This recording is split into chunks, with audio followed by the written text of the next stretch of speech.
ভুলে গেছো, আমার নাম তো সাদিক না, কামাল। আমার নাম তো আমাল। হায় হায়, তুই কি আমার নামও ভুলে গেছস? তুই না আমার নাম। আরে আমি তো তখন নাম কই নাই, আমি কইছি সাদিক মানে বন্ধু। ও এক কাজ কর, হ্যাঁ। এনে আরো টাকা দিলাম, এটা নিয়ে বাঙ্গায় মিষ্টি কিন আর গ্রামের সবাইরে মিষ্টি খাওয়াবি, কবি যে সৌদি থেকে মতি নাইছে। ঠিক আছে বন্ধু, তুই টেনশন নিস না, আমি এক্ষুনি যাই গ্রামের সবাইরে কয়ে দিমু যে সৌদি মতিন আসছে।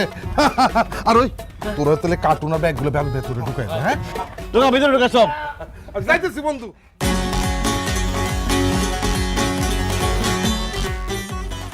কি ব্যাপার আব্বি আম্মি সাদিয়া পারুল, তোমরা এরকম পুরান জামা কাপড় পরে দাঁড়িয়ে রয়েছো কেন? ভাইজান, তুমি এগুলো কি কইতাছো? বাড়িতে পুরান জামা কাপড় পরবো না তো কি করবো?